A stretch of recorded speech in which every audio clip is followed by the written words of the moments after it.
दोस्तों इस वीडियो में हम देखेंगे एसएससी स्टेनोग्राफर 2022 में टोटल कितने फॉर्म भरे गए हैं और इसकी एक्सपेक्टेड कट ऑफ कितनी जा सकती है। तो एक्सपेक्टेड कट ऑफ और टोटल फॉर्म के बारे में यहाँ पर डिस्कस करेंगे। दूसरी बात, मैंने एक वोकैबुलरी की A to Z जो है A to Z सीरीज चला रखी है, जिसमें मैं आपको 5 से 6 लेक्चर प्रोवाइड कराऊंगा। टोटल वोकैब उसमें करानी है मुझे, आपके एंटोनिम, सिनोनिम और ईडियम्स, है ना। तो सारी के सारी मैं इसी 5 से 6 लेक्चर में कराऊंगा और इसकी PDF आपको मात्र 49 रुपीज़ में प्रोवाइड कराई जा रही है। मेरे हैंड रिटन नोट्स है, आप सोच सकते हो 104 पेज के 104 पेजेस के नोट्स हैं। तो 104 पेज लिखने में कितना समय लगता है, कितनी मेहनत लगती है, और 3-4 बुक्स का कलेक्शन है ये, तो आप खुद समझ सकते हो। ठीक है, मात्र आपको 49 रुपीज़ पे करने हैं इसके लिए, और डिस्क्रिप्शन में आप चेक कर सकते हो, आप लेक्चर को फ्री में देख सकते हो। ठीक है, लेक्चर आपको फ्री में है यूट्यूब पर, और ये आपको PDF दी जा रही है क्योंकि स्टेनोग्राफर के एग्ज़ाम के लिए ज़्यादा समय नहीं बचा है, तो इसलिए आपको PDF दी जा रही है। अदरवाइज़ आप नोट भी कर सकते थे, अब नोट करने का समय नहीं है ना। तो ये चीज़ें आप ज़रूर एक बार चेक करें। अब आते हैं इस वीडियो पर। टोटल फॉर्म की अगर बात करें तो भैया टोटल फॉर्म है लगभग यहाँ पर 5,27,000 के आसपास टोटल 2022 में। UR में आपके अनरिजर्व कैटेगरी में 1,06,612 है। OBC में आपके 1,92,000 है।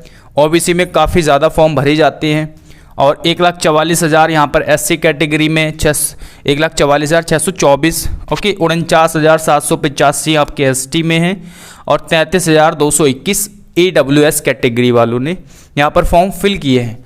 2020 से कंपेयर करें तो देख सकते हो 1,24,000 थे यहाँ पर।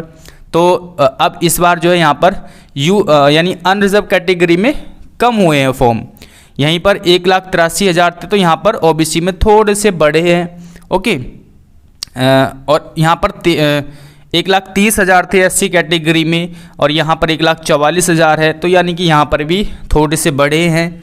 और ST में यहाँ पर 43,000 थे पिछली बार, यहाँ 49 है, यहाँ भी थोड़े से बढ़े हैं। और यहाँ पर 13,000 थे, और EWS में हो गए सीधे कितने, 33,000 लगभग। ओके, तो इस तरीके से आप कंपैरिजन भी कर सकते हैं। अब भैया बात कर लेते हैं कि क्या फॉर्म भरने से कोई अंतर आता है क्या आपकी कट ऑफ पर। फॉर्म भरने से या थोड़ी बहुत ऊपर नीचे वैकेंसी होने से कोई अंतर आता है क्या? मैं बोलूँगा नहीं आता है। फॉर्म भरने से और आपकी डबल भी वैकेंसी हो रही है ना पिछली बार की अपेक्षा, तो भी कोई अंतर नहीं आता कट ऑफ पर। ठीक है, हाँ एकदम से 10 गुना 100 गुना तो नहीं, मतलब 10 गुना 20 गुना 15 गुना अगर पिछले बार से ज़्यादा हो जाए वैकेंसी, तब थोड़ा बहुत अंतर आ सकता है। लेकिन आपकी लगभग डबल के आसपास, 1.5 गुना के आसपास होना, है ना, पिछली बार की अपेक्षा इतना अधिक होना, तो उस पर ज़्यादा अंतर नहीं आता कट ऑफ पर। अंतर कट ऑफ पर कहाँ से आता है? आपके एग्ज़ाम के लेवल पर, कि एग्ज़ाम का आपका लेवल कैसा रहेगा। तो ये देखना बहुत जो है ज़रूरी होता है कि आपकी जो कट ऑफ डिपेंड करती है वो आपके एग्ज़ाम के लेवल पर करती है। तो फॉर्म से कोई भी आपको फ़र्क नहीं पड़ेगा, फॉर्म मैंने बता दिए हैं। ठीक है, तो फॉर्म से कोई भी फ़र्क नहीं पड़ेगा। वैकेंसी लगभग डबल 2 से 1.5 गुना है ना, 2 से 2.5 गुना वैकेंसी है। तो वैकेंसी से भी जहाँ तक मेरा मानना है कोई फ़र्क नहीं पड़ेगा। थोड़ा बहुत फ़र्क पड़ सकता है, लेकिन बहुत ज़्यादा फ़र्क नहीं पड़ेगा। ठीक है, अगर हाँ यही वैकेंसी पिछली बार की अपेक्षा 10 गुना होती, 12 गुना होती, तो अंतर पड़ता फिर उस टाइम पर। लेकिन थोड़ी बहुत वैकेंसी बढ़ना, है ना, तो उतना ज़्यादा अंतर नहीं पड़ेगा कट ऑफ पर। अभी आप देख सकते हो 2022 का स्टेनो का रिजल्ट दिया है, कट ऑफ लगाइए कितनी ज़्यादा कट ऑफ गई, उसमें भी लगभग 2000 से 21-2200 लगभग बच्चे उसमें पास किए हैं। तो अब आप समझ सकते हो कि 21-2200 बच्चे, अगर 21-2200 वैकेंसी हुई तो अभी भी कितनी हाई कट ऑफ जा रही है, समझ रहे हो, 149 तक 148 तक UR की। तो ये कहने का मतलब मेरा यही है कि ज़्यादा अंतर नहीं पड़ता है। एक तो फॉर्म भरने से कोई अंतर नहीं पड़ता है, दूसरा आपका वैकेंसी में थोड़ी बहुत अगर बढ़ के आ रही है तो उससे भी कोई फ़र्क नहीं पड़ता है उतना ज़्यादा। फ़र्क आता है सिर्फ और सिर्फ आपका एग्ज़ाम के लेवल से। और मेरा जहाँ तक मानना है एग्ज़ाम का लेवल रहेगा आपका इजी टू मॉडरेट लेवल का रहेगा। इंग्लिश ज़्यादा टफ नहीं आएगी, लेकिन जो पैसेज है वो लेंदी रहेंगे, जैसे कि आ रही हैं लेंदी पैसेज। ओके, इंग्लिश नॉर्मल रहने वाली है तो इंग्लिश को अच्छे से आप तैयार करके जाना। रीजनिंग में थोड़ा सा जो है अच्छे खासे लॉजिक देखने को मिल सकते हैं।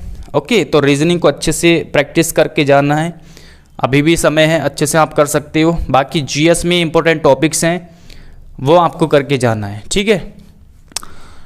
बाकी ये हो गया आपका। कट ऑफ की बात करें, एक्सपेक्टेड कट ऑफ की, तो देखिए एग्ज़ाम का लेवल पर डिपेंड करती है कि एग्ज़ाम का लेवल क्या है। तो मैं ये मान के चलूँगा कि आप 140 से 150 है ना, ग्रेड डी की अगर बात करें तो 140 से 150 तक जो है आप स्कोर आपका आना चाहिए, ठीक है, इतना आना चाहिए। देखिए होता क्या है यार, आजकल जो है ना जो नॉर्मलाइजेशन से भी मार्क्स बढ़ जाते हैं बच्चों के, तो उस हिसाब से भी थोड़ा ज़्यादा कट ऑफ चली जाती है, ठीक है।